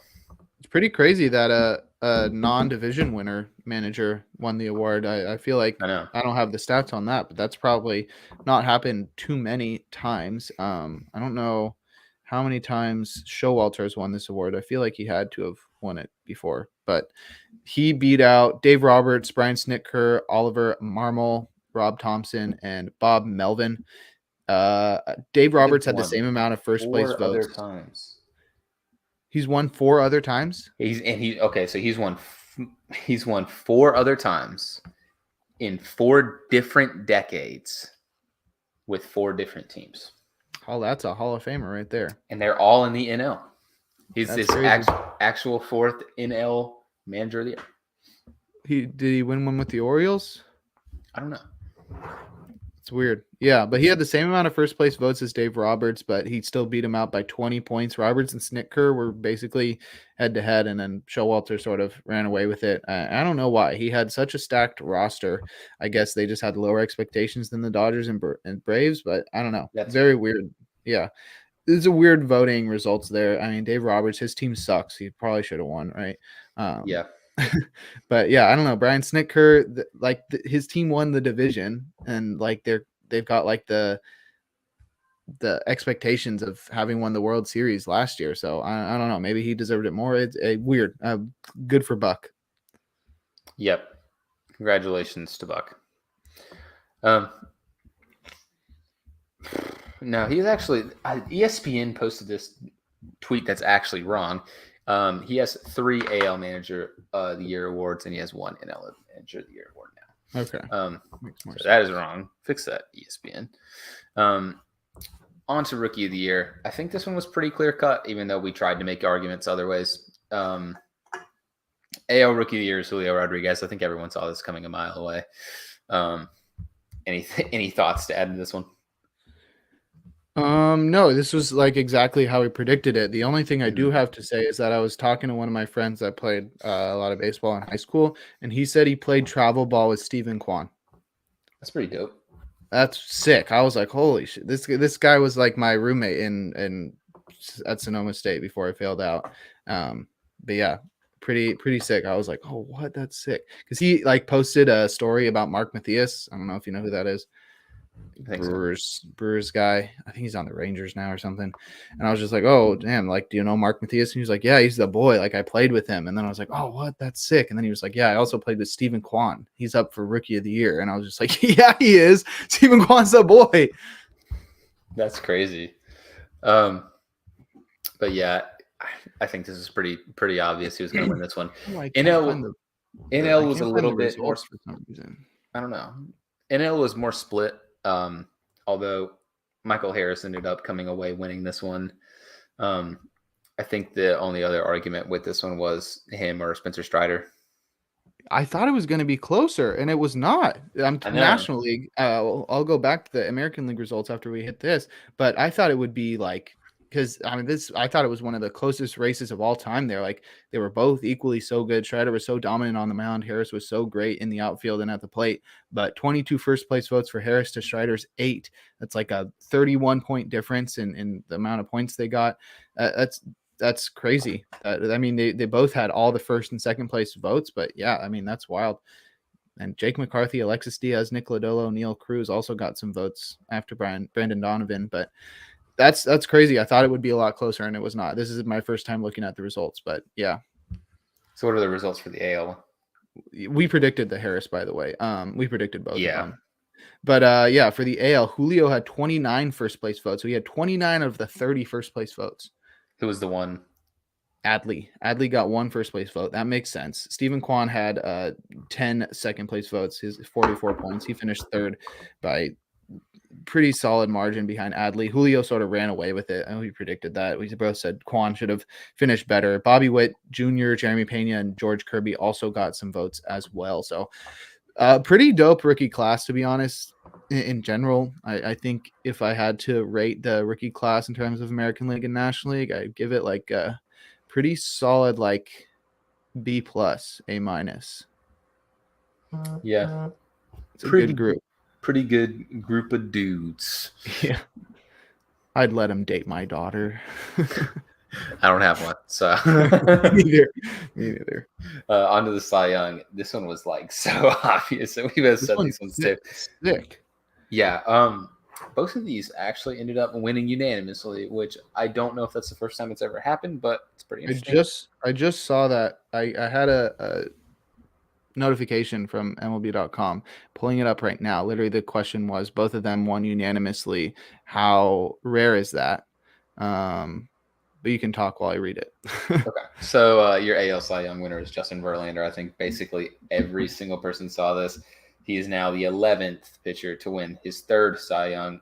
Now, yeah, I mean, JV, he's really good at baseball. Who would have thought?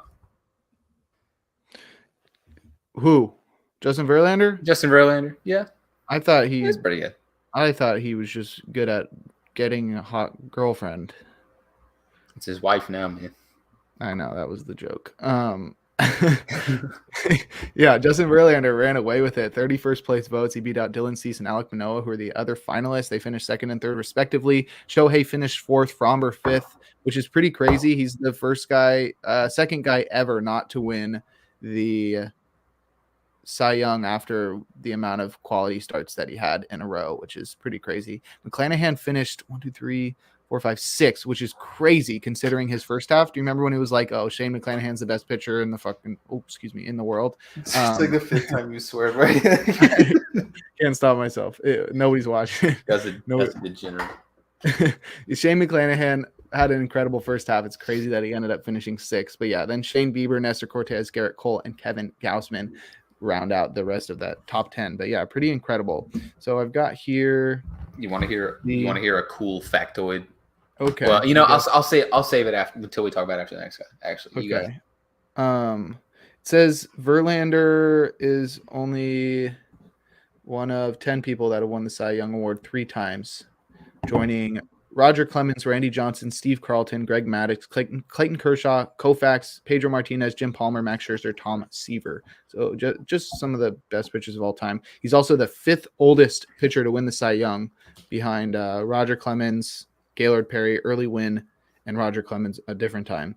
But yeah, it's pretty crazy, just the story of Verlander winning it unanimously at the age of 39 after missing 2 years with Tommy John surgery. Like, wow. That's a crazy story, right? I mean, and he might have had his best season of his career. 1.75 ERA, 0.83 WHIP. Had a ton of wins too. I don't know why I'm struggling so much to find out if this is the first time we've had 2 unanimous winners. But why don't you go and talk about the NL guy? The NL guy is Jake Crumpler's favorite player of all time that's ever played baseball. If you ever watch the podcast, it is Sandy Alcantara of the Miami Marlins. Yeah, he was by far and away like this was as unanimous could get. He trashed every single other person that was on the list. He completely ran away with it.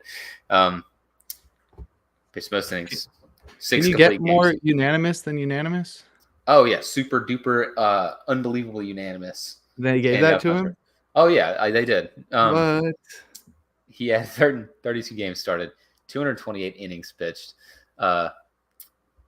pitched to 6 complete games. That's pretty good. That just doesn't happen crazy. anymore. No, it Do you want doesn't. to hear a cool factoid now that I got both of them? Yes, I do. All right. So Sandy Alcantara pitched 228 innings. ERA 2.28.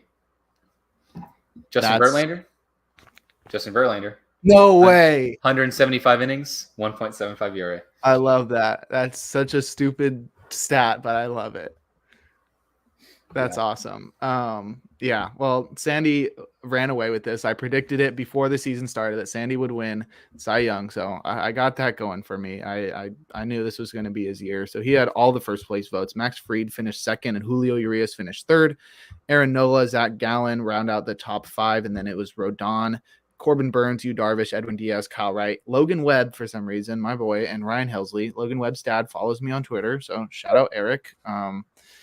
Eric Webb. Other than that is pretty clear. I mean, that's dope. Like we said, both of them were unanimous. I did find the part where it says that. This marked just the second time in baseball history that both winners of the Cy Young Award were unanimous.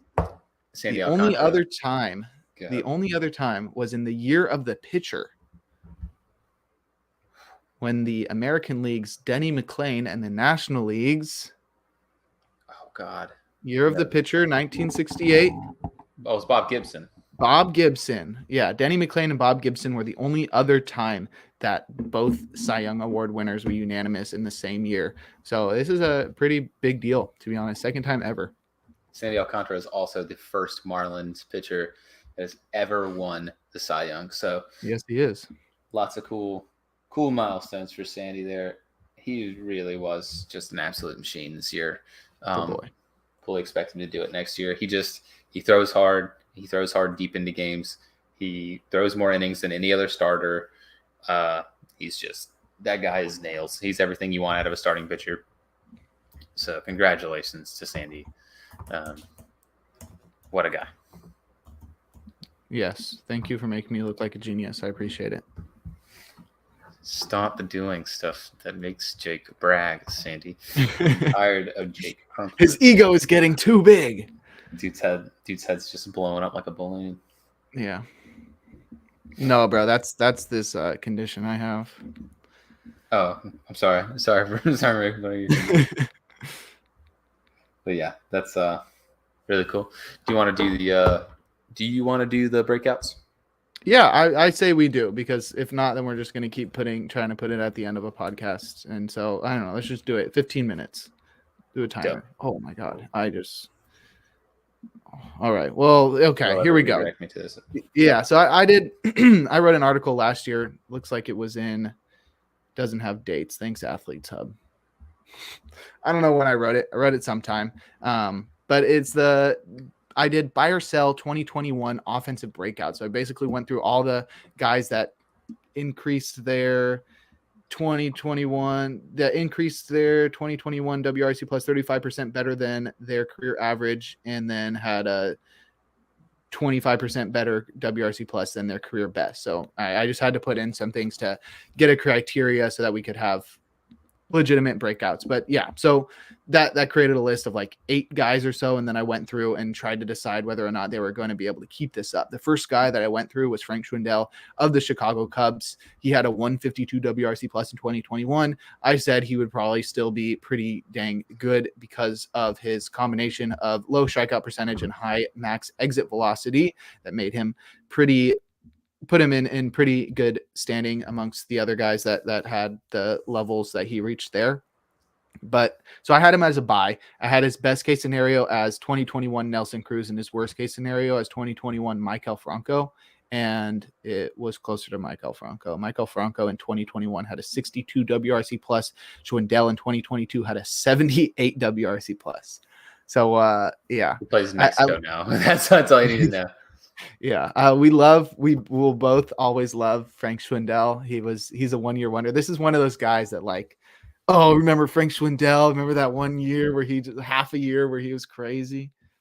Who was the one guy that was the one Cubs All-Star? Oh, yeah, I know who you're talking about. Well, way back in the day, Yeah, the 2000s. I don't know the name. I'll find him. Like It's Mark or something. Yeah, it was like Mark something. He was an All-Star the one year, and then he like never played baseball again. Exactly. Yeah, he had that crazy first half, and then just was terrible. But yeah, I thought Schwindel could hit like 260 and hit like 25 home runs, and he hit 230 with 8 home runs, and fell off one of the worst teams in the league. So got that one wrong. Definitely will have to learn from my mistakes from trusting breakouts like this. This is going to be the next. Who's the guy this year? Who's the guy in the Nationals? Joey Meneses. Yeah, Joey Meneses wouldn't qualify for my list because he didn't play in the majors before this year, or maybe he did, and he will qualify for my list this offseason. But yeah, I'll learn from my lesson that like these one few month wonders are really hard to continue. But yeah, got that one wrong. Definitely was close to Maikel Franco. So let's move on to the next one. This one's pretty interesting. It was Byron Buxton. Byron Buxton had a 169 WRC plus in 2021. I said that he would fall off.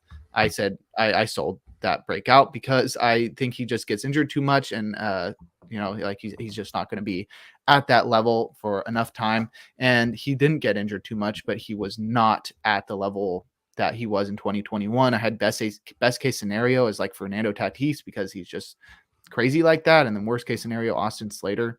I gotta pull up these two, but I know Buxton didn't have the type of year that he had the year before. His WRC plus fell all the way to 136 from 171, if you recall.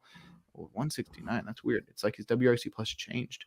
Nonetheless, 136 WRC plus is still really good, and he played only 92 games. So that was basically what I said. It was he's not going to play enough, and that's exactly what happened. So I don't know. I don't know how you rate this one. I would call this a miss just because he still had a very solid season. But he did get hurt. So like I think this one's still a 50-50. Yeah. So I was somewhat right.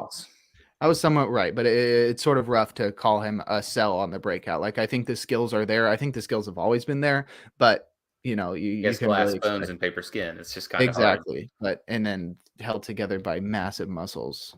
Yes. Yeah. So I mean, he still hit 28 home runs. He only batted 224. That's because he had a 244 BABIP somehow. But yeah, he's I think he's like just one of the most interesting players that in our game, just with his skill set and the way that he just like has the inability to stay healthy. This past year he hit the second most games of his career, and it was 92. So I don't know what it is, but yeah, he's a very good hitter. He's really fast, but just can't stay healthy. We'll move on to the next one, which might be the most controversial, definitely at the time, was Cedric Mullins, who was probably the biggest breakout of 2021. He had a 136 WRC plus after being basically an unknown guy because he started to bat only left-handed. But looking at his X stats, he really outperformed, and he was sort of getting lucky. And then with the outfield changing this year, I wasn't really sure how that was going to go. I gave it a sell because I thought, his average is going to drop off like 40 points or whatever because he batted 300, and I don't think he's going to have the same sort of power. And I don't know, I was sort of right. Like he's still good this year, but his WRC plus fell 30 points down to 106. He did bat 260, like I said, and then his power fell off. He hit 30 home runs last year. He hit 16 this year. He still stole bases, but this is like exactly what I expected. Yeah, pretty much. I think this one was pretty spot on. Because I said worst case scenario 2021 Jonathan VR that year 105 WRC plus 18 home runs. That's literally like exactly what Mullins did at a 106 and 16 home runs. So like that seemed pretty right. I think I had that one, and I think that was a very controversial one at the time, and I felt sort of stupid by it. Like he's still good in fantasy because he stole 34 bases, but other than that, like he did exactly what I expected him to do, which is he's still very good, but not the 2021 breakout where he was like a 30-30 guy that batted 290. Oh, yeah. So that one's a pretty good one. This one was probably the easiest one. The next one is Rafael Ortega of the Cubs. He had a 120 WRC plus in 2021, which was like a huge jump from whatever he had done before. His career WRC plus before that was 59, which is awful. So that was like the easiest sell of all time. I don't even know. Did he even freaking play this year? He did. He was just not good. Yeah. Let's see. It says he had a 96 WRC plus. He did basically exactly what I thought he would do and just be pretty meh like he has been the entirety of his career. Batted 241 with 7 dingers. He still stole 12 bases, so he got that speed for you roto freaks out there. But yeah, I mean, this is that was probably one of the easiest one to pick out. He was just like a guy that pulls the ball in the air a lot, and it's hard to keep a 290 average when you do that. Oh yeah. And then this one is Vladimir Guerrero Jr. was the next one. We're getting close to the end. Actually, I think we're halfway. Nonetheless, I think Vladdy was is sort of the opposite of Ortega in that it's like, oh, well, of course, like this is Vladdy. Like he's huge prospect. Like this is what we've been expecting from him for years. And then he finally did what we were expecting. But I don't know. He sort of fell off because I did a buy. I was just like, nah, this guy's super, super talented. Like, I feel like worst case scenario, he's like 2021 Giancarlo, which is what he was. But a buy for a guy that reaches like his worst case scenario, and he batted 275 with 32 homers this year is like, I don't know. I think I got that one wrong. I think Vladdy sort of fell off. He had kind of a down year for sure. In a year that the Blue Jays honestly kind of struggled to live up to expectations. Yeah, I don't know what happened is the thing with Vlad. He just started hitting the ball on the ground again. Yeah. Stop it. Ground ball percentage rose 8%. Yeah, that's all of it. That explains everything. He just started hitting the ball on the ground, which like that was the big thing that held him back before 2021 when he finally broke out. And then he just reverted back again. So, I mean, he's really going to have to continue to work on getting the ball in the air if he's going to get back to that. So, yeah, that's pretty interesting. I just thought like, I don't know, like with Justin Turner and Chris Taylor and stuff, like they didn't revert back to like hitting the ball on the ground a bunch. Like they've been good the rest of their career since overcoming that. So I thought like Vladdy entering his age 23 season would continue that. He was still really good this year, 132 WRC plus, but that's 34 points off of what he did last year. So it's a big drop off. Yeah. Next one, very similar to Byron Buxton, Luis Robert of the White Sox. He had a 157 WRC plus last year. I did a buy. It's basically the same thing as Vladdy, where it's just like he's so good. He's like got so much potential. He's been a big prospect. This is what we've been expecting from him, and he was not able to live up to that potential because he was injured the whole year. He has not played a full season yet. We're still waiting on that to come. I still think he's like the next Ronald Acuna, which is what I had his best case scenario as last year. And he was sort of pretty meh last year, 111 WRC plus with 284 average and 12 homers across 98 games. I think it would be a lot easier to tell if he played the whole season. I think he's got really good potential still, but this is another case of Byron Buxton syndrome where he just cannot stay healthy. Oh yeah. I think this was should have been a major sell. Luis Robert has not stayed healthy really at all his whole career. And when he has, like, he's been good. It's just you have to get the flashes out of him that actually make him look good amidst him being hurt. And it's difficult to tell now too, because he really did. He battled a wrist injury all last year. And I hate trying to like give an excuse for a White Sox player because I really just don't care. But like, yeah, I think this is another one where you're going to have to try to give this another year pause. Yeah, I think he's got all the potential in the world. He's got a super high ceiling, just like Buxton, but like he needs to stay healthy to reach that potential. All right, next one. This was one of the ones that I felt the most confident in out of all of my picks, for sure. Tyler O'Neill, had a breakout season last year, 144 WRC plus with the Cardinals. And I was like, this man struck out 31% of the time. There is no way he bats 286 with 34 home runs. And he did not. He still showed that power speed combo across 96 games with 14 home runs and 14 steals, but he had a 101 WRC plus. He did cut his strikeout rate a lot. So like that was like the one thing that was going to make me look stupid is he cuts his strikeout rate and then actually is good. But he was not only injured this year, but also was just not that great. 101 WRC plus is league average, and that's basically not that. That's what I expected. It's just this is one of the clearest ones that I got right. I was staying away from him in every single fantasy draft. It didn't matter if it was roto or points or not. But yeah, this is definitely a guy that has to make some adjustments if he wants to get back to that 2021 level. That just was not sustainable. That dude is mid. He is yoked though. He is yoked, but he's mid. Yeah. Next one. This one I also felt pretty confident about. Nicky Lopez was one of the weirder breakouts. He qualified for my list because he was just bad before, and then now he was average. That's like the funniest one on this. It was just like I'm like looking through the criteria, and just like, yeah, breakout up to league average 106 WRC plus last year, and then he just went back to literally doing exactly what he had done before. He had a 56 WRC plus in 2019, 53 in 2020. Jumped up to 105 and then back down to 57. So like 50s is his range, and it makes so much sense. He just doesn't hit the ball with any authority. He's not like super fast. Like he's pretty fast. He's good at stealing bases. I think that's because he's boys with Whit Merrifield, who's no longer on the team. But it's like, yeah, I don't know. I did not expect anything from him. He just like does not hit the ball with any authority and just had a pretty lucky BABIP last year, 2021.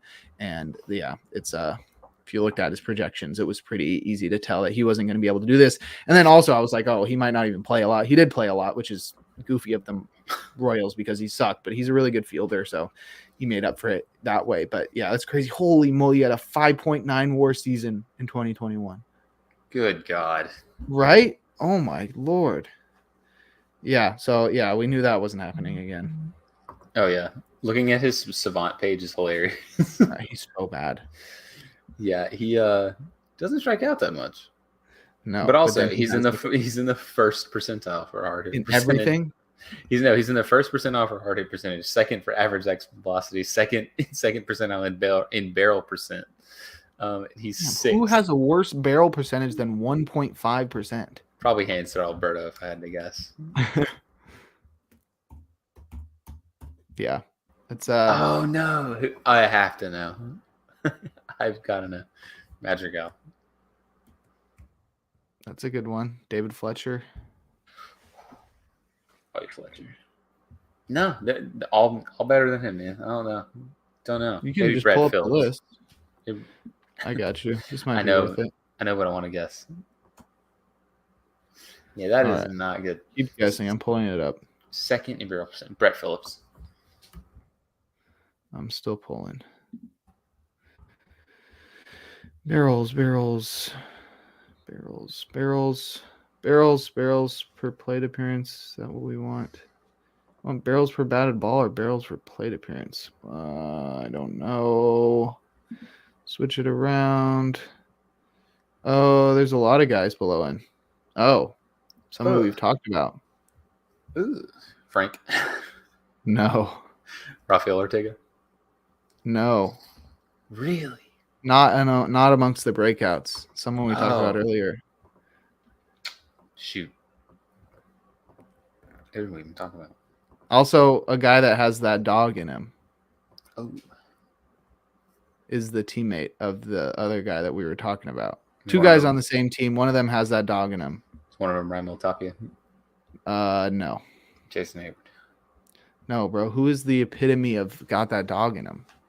There's so many players, though. No, the one guy that I always say every time I see him, I say it because the meme originated from him, basically. Honestly, drawing a blank, man. Miles Straw, bro. Oh yeah, that's right. You know, Stephen Kwan. Nicky Lopez at the same time also didn't hit a single dinger. So yes, they got that. Yeah.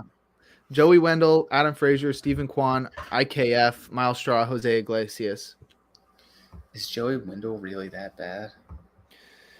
He had a pretty solid season, but no, he does not barrel the ball. It's pretty crazy. Yeah, so those are the guys. I'll keep it moving, though. Next guy on the breakout list is Austin Riley. He broke out huge last year, and then he actually was better this year, which I thought was really cool because I bought in on him because I thought, the gains he made in the strikeout rate department were going to stick. I didn't think he was going to bat 300 again, but I thought the power was going to be there and he would bat around 270. Man batted 273 with 38 home runs, a 142 WRC plus. Exactly what I saw coming. I think he's a really great hitter. He's going to be really good for a long time. And yeah, I felt really good about that one for the whole season. Saying that was a buy. Big hit. Riley's really good. Yeah. And then I think this might be the last one. Brandon Crawford. There's two more. This is the second to last one. All right. Brandon Crawford, I had a buy, I think probably because of the Giants bias, but I just thought the changes he made to his game were too good to go away. He just was hitting the ball with more authority than he ever had before. And then I think he just stopped. I think he just didn't do that anymore. He had 11% barrel rate, and then he just cut it in half. He just didn't barrel the ball anymore. So I don't know what happened. I guess it was just a 1 year wonder breakout or whatever at the age of 34. Super weird. Brandon Crawford always will be one of my favorite Giants. He's just such a great shortstop, but yeah, he was not good at batting this last year. 87 WRC plus is a huge drop off from the 138 he had the year before. So I was clearly wrong about that one by a lot. That one was made me look stupid. Yeah, Brandon Crawford stinks.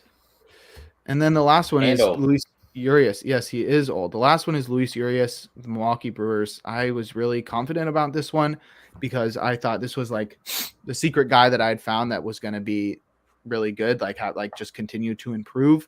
And honestly, I bought and he did exactly what he did last year. So I think that's sort of a win for me, but he was also injured for part of the year. He didn't play the first month of the season because of the injury and then had weird stuff going on in the second half. But he literally had a WRC plus 2 points lower and was just basically the same guy he was last year, just over a slightly fewer amount of games, 31 games. But I thought he was going to take another step forward. I still think I win this one because I said buy and he did what he did last year, which is what I was sort of doing in that exercise. But yeah, definitely disappointed because I literally took him in every single one of my fantasy leagues because I was like, this is going to be the guy nobody sees coming that takes another step, and he did not. I'm gonna call this. I'm gonna call this a loss for you because you put a typo in the article. No, where? The WRC plus says 111 and Fangraph says 112. Jake. No, that's not a typo. I'm telling you, it changed because a few of them were like that. Oh, really? I don't know if that's a retroactive thing that has to do with them recalculating WRC plus because of a change in league environment or ballpark, but some of them changed by 1 point. I wouldn't have made a typo by 1 point like that. That would be goofy. I'm 1,000% sure that it's because they recalculated it and it changed. So yeah, Jake's they're making capping. me look stupid. Jake's capping.